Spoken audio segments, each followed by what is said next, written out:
Chapter 14 is about solutions, and solutions are homogeneous mixtures. We'll talk a little bit more about homogeneous, but just to give us some context, as we've been through a lot this semester. So if matter is everything, we have over here pure substances, and then on the other side we have mixtures. And mixtures, we could divide them when we started in chapter 1 into homogeneous,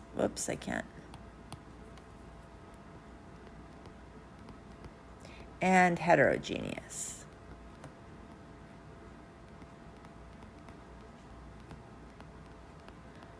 Okay, so where we're talking about now is on this side of mixtures.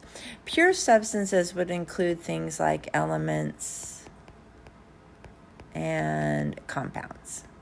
So we've seen this little flow chart before, and I just thought I would remind us in terms of matter and what we've talked about and where we've been, where this chapter is focused on. So when we talk about solutions, there's going to be some vocabulary that we have to get used to. So the word solution is for the homogeneous mixture. And recall, when we're talking about homogeneous or heterogeneous, this really is a visual description. So something that's homogeneous is uniform throughout. So it has the same properties throughout the entire thing. When something's heterogeneous, a mixture is heterogeneous, that means that we can see distinct regions in that mixture. So we know that there's more than one component. Now, homogeneous could be described like I'm just trying to think. In homogeneous, usually we're talking about things like salt water, where two things are mixed, but they look uniform. Then heterogeneous, sometimes it's two different things like salt and pepper, or it could also be like ice water, where you can see, even though it's all one compound, all being H2O, excuse me, you could see ice cubes in the water. So homogeneous and heterogeneous really is a visual description on its surface. And so we're going to be talking about simple solutions. And by that, I mean we are only going to have one solute in our solution that we're talking about. A lot of things that we encounter are going to have more than one thing dissolved in it, but we're going to look at just kind of at one component. So when we break down a simple solution, we'll have two components. We'll have a solute, that's what's being dissolved, and a solvent, that's what's doing the dissolving. Now, there's a few subtleties with this. So one of them is if you have a solid or a gas that is in a liquid, then we always refer to the solid or the gas as the solute and the liquid as the solvent. And if we have, though, liquids together, so we have a liquid in a liquid, then we have to use a little bit different kind of determination, and that is the lesser or the less abundant of the two. That means you have the least of that. That's going to be the solute. And the one that is more abundant, that's going to be the solvent. So there is that distinction in the sense that if you have a solid and a liquid, they always count the solid as the solute and the liquid as the solvent. But if you're mixing liquids, then you have to look at which one you have a greater amount of. Now, also in blue, I just noted that a solution, which just, remember, again, means a homogeneous mixture. So when you have a solution, it does not have to necessarily be in a liquid state. So 14 karat gold, for example, is considered a solution. It's a homogeneous mixture of metals. But now metals, in order to mix them homogeneously, you have to first put them in a molten state, so a liquid metal state, and then mix them and then re-solidify them. So it's not simply just mixing the metals. Gases, like in air, any mixture of gas is always considered homogeneous. If you remember from the gas chapter, gases are very far apart relative to each other. So when they mix in a homogeneous manner.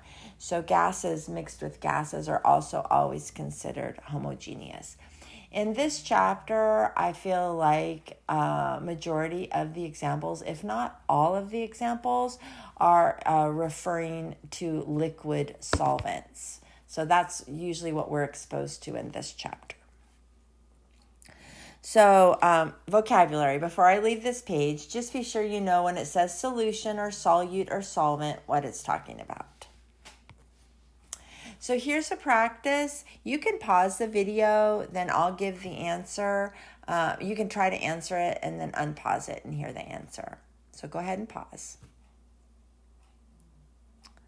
So the first question, soda is a mixture of sugar, among other things, in water. So in this case, sugar, which would be the solid that you've mixed in the water, then sugar would be the solute. So sugar would be the solute. Water would be, so if I'm really labeling this up, this is the solute. The water is the solvent. And I guess you could consider the soda as the mixture, so that would be the solution.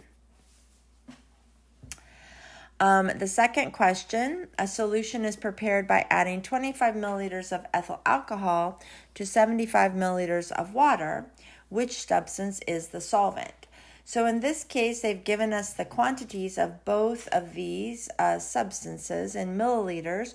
So then we know that the solvent would be the one in the greater amount, which is the 75. So then the water would be the solvent because it's the greater amount, and the ethyl alcohol would be the solute because it's in the lesser amount.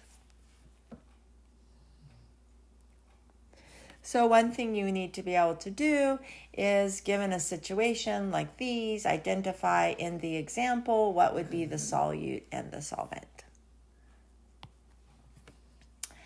Now on this slide, in terms of solutions, as we kind of get our minds back on what solutions are, this has a list of properties that solutions would have. And sometimes it's helpful if you think about something you're familiar with, whether it's like a sweet tea or a salt water, something that you know is a solution, so you can identify the properties that they're talking about with something you're familiar with. I won't ask you to list these. So usually when I have lists and these kind of things, they'll show up in questions where I will give you some properties and ask you either to identify the one that is not a correct property, or perhaps the other way around, identify a correct one that is a property. So I won't ask you just to list them, but I do want you to be familiar with what the properties of solutions are. So let's just read them in case I feel like I need to clarify something. A homogeneous mixture of two or more components whose ratio can be varied. So homogeneous, that means it's going to be uniform. You're not going to be able to tell really that there's multiple things there. So the components are mixed completely, and then the ratio or the concentration can be varied. That simply means that I can add varying amounts of solute to the solution to give different concentrations. So when you mix things, just imagine, yes, if you were thinking salt water as an example, you could add a pinch of salt, a teaspoon of salt, or a tablespoon of salt to your glass of water. Like, we can vary how much solute is present. Number 2, the dissolved solute is molecular or ionic in size. Okay, so what that is really a reflection of is that is why the solution is homogeneous. Because in homogeneous solutions, the solute, when it dissolves, it's either in little individual molecules or ions, depending if it's covalent or ionic, and our eyes cannot really see little individual, or I can't say can't really, they can't see individual molecules or ions, and so to us it looks uniform. So what makes that different from heterogeneous is when you have something that's heterogeneous, the particles are in larger groupings where our eyes can start to distinguish the different parts of the mixture. So in homogeneous, it's mixed at such a small level, our eyes cannot see, for example, a water molecule compared to a sodium ion. Like our eyes don't distinguish that, so it looks like one thing to us. Can be colored or colorless. Those solutions are usually transparent. So remember, colorless means lack of color. It does not mean clear.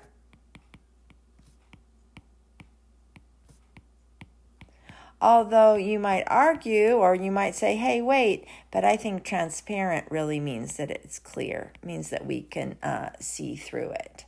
So most solutions, whether they have color or a lack of color, they will be clear versus cloudy. They're not going to be cloudy.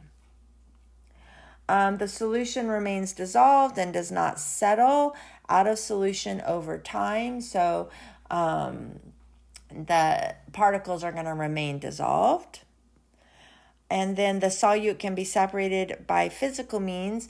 You may or may not have done the lab regarding this yet, but by physical means, what they mention here, evaporation. So for example, in lab, you'll have salt water, and to figure out how much salt is in your solution, you'll evaporate the water. So in essence, you've separated the solute from the solvent. All right, so that's just an introduction, some of the words we use surrounding solution. So it's mostly vocabulary, just get a handle so you feel comfortable with the language of solutions.